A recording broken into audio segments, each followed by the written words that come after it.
Welcome to Compel One. Today we're going to walk through a NodeJS Socket IO server for storing book titles. Just an example app to walk through that functionality. So without further ado, let's go ahead and get started. We'll go ahead and if you look at the directory that we have here, you notice that the server doesn't have anything except for a package JSON. I've already run yarn install on this, so we should be able to just go ahead and get started here. And basically what we're going to start out with here is the actual server itself. So we'll go ahead and get started with that. And so after we get in here, we've got a couple of constants that we need to set up so that we can get started. So we'll go ahead and get our app all wired up here. And we're using Express as the server here. Again, this is just an example application to get your feet wet with Socket IO. And we'll go ahead and get all this stuff initialized here. We'll go ahead and create the server. And then here we will go ahead and bring in Socket IO.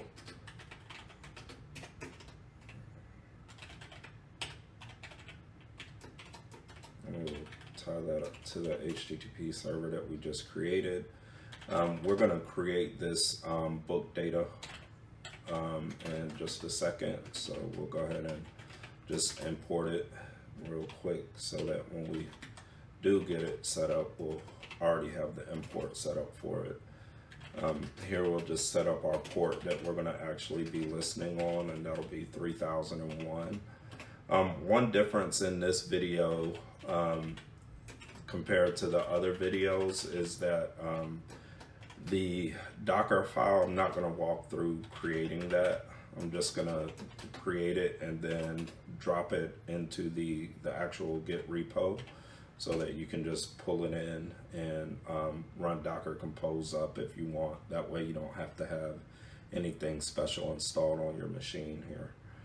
So we've gone ahead and set up the IO listener on connections. And basically what we'll do here is we'll just do a quick little console log here to show that a user was connected to the server. And also what we want to do here is we're going to set a timeout here to actually show that the socket can send a message to the user as soon as they connect. And on this, we'll give it like a 2-second delay for the timer. And we'll just do book data. And we're just going to loop through our book data object that we haven't created yet, but we're going to create that in just a minute. We'll go ahead and finish getting the server set up first, and then we will create the actual data file. And basically what we're going to do is for each message or each item in the array that is the data file, we will go ahead and send that data down to the client. And then we're going to add a custom listener called add book, and it's just going to take in a message. And basically this is going to be the client actually connecting to the server to actually send the book. So we'll go ahead and log out the message so we can see what's there, and then we will push that onto our array. And then for this one, we're going to emit this message to all of the connected clients. So anybody that's connected, we're not doing any kind of fancy filtering or anything like that. We're just going to send them the message that for this new book. And then we'll go ahead and set up our HTTP server here, and we should be able to do that. And then we will just log out, just kind of standard. And we'll say listening on, and we will do this here and actually log out the port that we're listening on here. So we should be good here. So this should get our server all set up here. So we're gonna go ahead and save this file out real quick. And then what we want to do next is we'll go ahead and create this data file that we're gonna use to add to send that data down to the client. So we'll go ahead and get started with this, and we'll it's just going to be an array of objects here. So we'll just do maybe one object here or two objects here.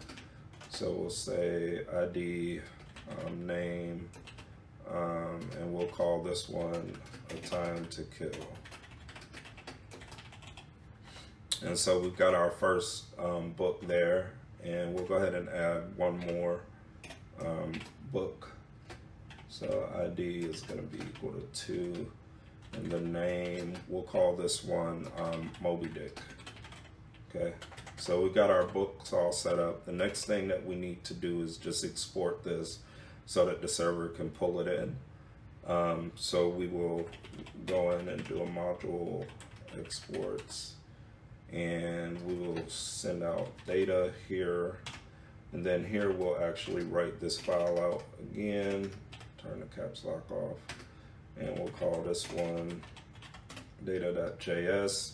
So that should be good. And what we can do now is if we go down here, we can should be able to start the server up. So let's just make sure everything's in there.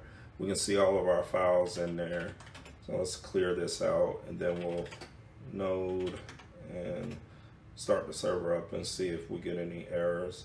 So that looks good. The server is all set now and ready for client connections. So if we go ahead and move over to this next tab over here, we can see that we've got a little bit more going on in the client app, but we're not gonna go through all of what's going on here. We're just basically gonna we're gonna create the JavaScript file that we're gonna use, and we'll call this one main.js. And then what we'll do after we create that file, we will go through and edit our HTML file. Or matter of fact, let's just get started with the HTML file. So we're basically going to create an HTML file here called index.html. And in here, we're just going to go ahead and initialize our standard HTML template here. So we've got the standard template set up here, and we won't get too fancy in here, but we will go ahead and create a div here with an h1, and then we will, in the h1, we'll say welcome to the book tracker. So you'll be able to see that when the app actually starts up. And then under that, we're going to create an unordered list here, and we're not going to put any list items in there. You'll see why in just a second. So let's just go in here. We're going to create this UL, and then we'll give it an ID of books. So we'll just call this UL books. And then we'll go ahead and create a form here as well. So we'll just create that real quick. And so the action on this form, we're not going to do anything with the form. So we don't need an action here. But we will add an input here. So we'll go ahead and we'll create an input, type equals text. And then this input ID will be, we'll call it book title input. And then we'll turn off autocomplete so it doesn't mess anything up here. And then we'll go ahead and put a placeholder on it. That's fine. Put a placeholder, and we'll call it enter book name. And so this will be our input here, and then right under that we're going to create a button. So in this button, we will set its type to button because we're not gonna do an automatic form submission on it. So we'll just give it a title of button, and then we'll give it a label of save. And then under here, we do need to import the JavaScript for Socket.io, and I'm gonna just paste this in here real quick. So we're gonna add that script tag in there for that. And so we're good with our HTML file here. And also, like, there's some, we don't need anything else other than what we have here. So we'll go ahead and just save this out real quick. And then what we'll do is we will create a new file for our, and we'll call this our main.js file. And in that file, this file will be responsible for going through and actually creating the DOM event listener, and also pulling the styles from the Sass. And we'll see, I won't walk through that piece of it. If you want to see a video on what's going on there, just add a comment in the below this video, and I'll do a quick video on how the dynamic styling and stuff is working in the application. So we'll go ahead and let's go ahead and we'll go ahead and open up a new tab here. So we'll do try to get a new tab. Let's just save this out one more time, and then we'll start a new tab. Okay, the tab is not working.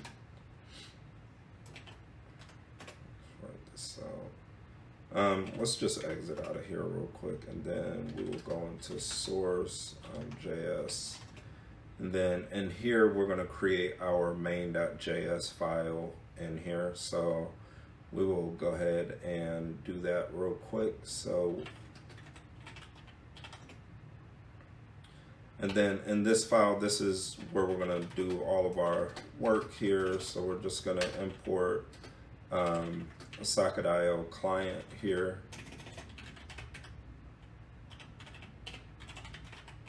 And we will import styles as styles. And we'll, as I said before, if you want to see how this is working or why we're doing this way, you can add a comment, and I'll do another video on how the style imports are being used from the Sass file directly.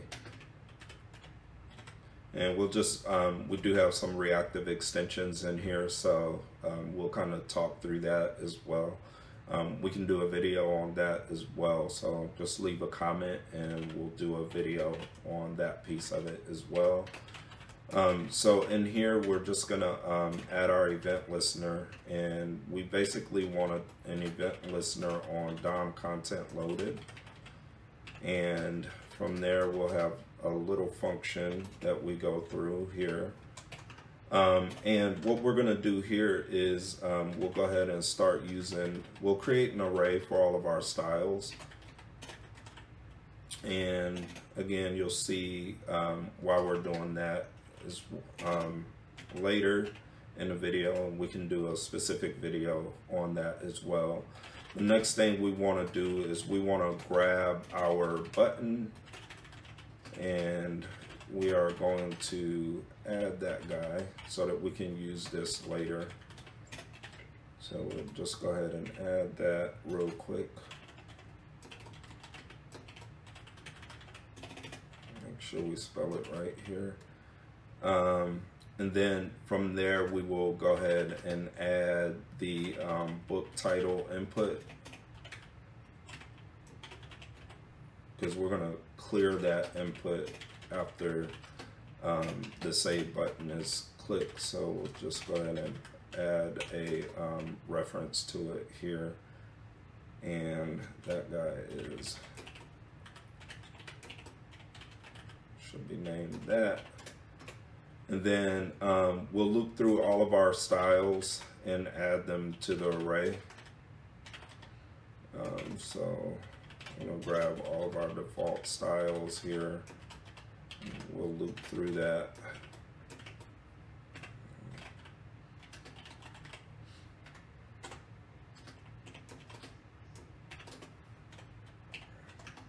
And so we'll just, once we loop through that, we will add each of those items to our styles array above. And we're going to do it, actually we're going to set that up as a dictionary here. I can click the right button here. So we'll go ahead and add that guy and add the value of it into that array. And then here we'll do some reactive extensions from event on the book save button. So we'll go ahead and use our reference that we captured above, and we're going to use the click event, and we'll subscribe to that. And again, if you want to get a video on reactive extensions, just leave a comment and we can get a video created for that as well. We're just gonna grab the title from the go ahead and grab the title from the book input. And from there we will, so we've got the title, we're just gonna emit a message. So this is gonna use the same message topic that we had on the server side called add book. And we'll just set the ID to 0 and set the name equal to title. And from there, we will go ahead and clear out the book title input value. We'll set that equal to nothing. And then, so now we've got the event and everything wired up. So the next thing we need to do is initialize our socket. So we'll do that this way. And we know that our server is listening on localhost 3001. And then we also want to handle the socket sending us messages as well. So we'll just do a standard on message here. And this is going to be our message. And we will call a function that we're going to create here called add book. And we'll just send a message to the book, to that function. And so we've got that created. So let's just create our function here. And we'll say book name. And so now this is where we're going to actually add the list item to the unordered list that we already have created there. So we'll go ahead and create that list item element. And we could have used React or Vue or something like that, but for this simple example, we'll just go ahead and do some standard DOM manipulation on our own. So we will, so we're going to append a text node to the list item. So type that out, and that text node is going to be book name. And then from there, we will grab the unordered list that we have in our document. So do a query selector here, and we want the books unordered list. And then we're going to add a class name to our list item. So we're going to find that name in our array that we created above. And we'll say class name, and that's going to go into here.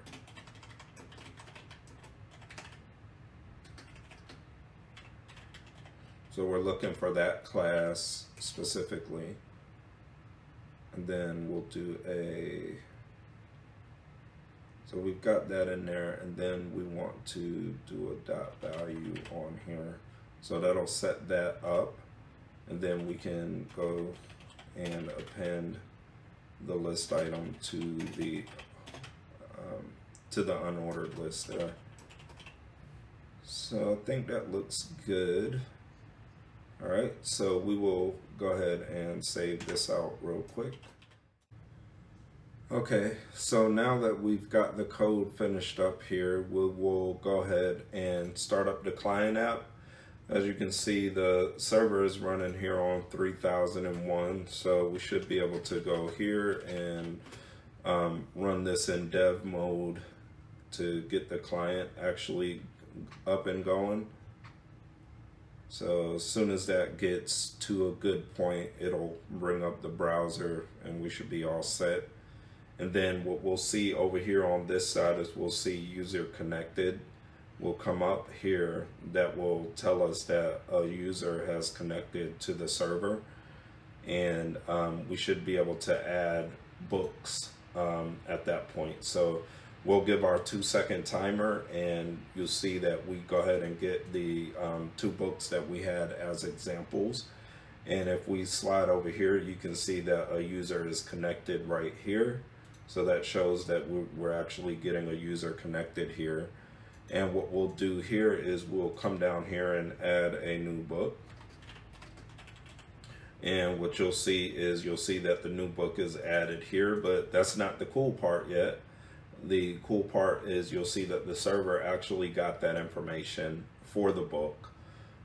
So one more example before we finish this video up here is we'll bring up another tab and put it over here beside this other one, and we will go ahead and kick that tab off as well. And so we'll get the 2-second delay, and we get all of the books that have been added so far, so we didn't lose any data. And then you can see that we can add a new book from this window. And after we save here, you'll see that it hits over here as well. Both of the clients got the new book added. And if we minimize these, you can see from the server side, we got a user connected first, and then we got the new book added. Again, so we went through a couple things in this tutorial, but the main thing was just Socket.io. There are some other things going on in here that you can take a look at in the GitHub repo that we'll include below the video. And if you have any questions or you want to see any other videos on reactive extensions or how we're pulling the styles in, let us know in a comment below and we'll get a video out for that. Thank you for viewing.